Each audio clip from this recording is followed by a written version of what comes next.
இன்றைக்கி நம்ம ஒயிட் குருமா எப்படி பண்ணுறதுன்னு பார்க்கலாமா? அதுக்கு ஒரு ஜாரில் தேங்காய் 4 டீஸ்பூன் எடுத்துக்கோங்க.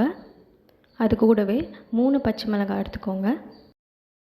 அரை டேபிள் ஸ்பூன் ஜீரகம் எடுத்துக்கோங்க. அப்புறம் ஒரு 5 முந்திரி பருப்பு, அப்புறம் 2 டேபிள் ஸ்பூன் பொட்டுக்கடலை. இந்த தண்ணி விட்டு நம்ம நைஸாக அரைச்சிக்கலாம்.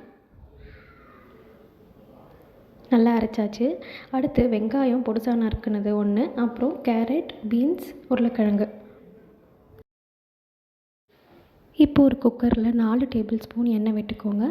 அப்புறம் ஒரு பிரியாணி இலை, 2 கிராம்பு, ஒரு அன்னாசிப்பூ, 2 பட்டை, ஒரு ஏலக்காய் எல்லாத்தையும் போட்டு நல்லா வதக்கிக்கோங்க.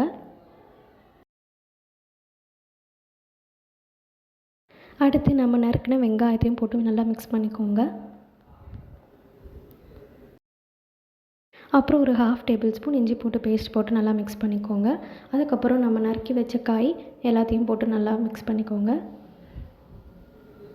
நீங்கள் வேணும்னா பட்டாணி கூட சேர்த்துக்கலாம். அப்புறம் கொஞ்சோண்டு உப்பு, அப்புறம் 1/2 டேபிள் ஸ்பூன் மஞ்சள்.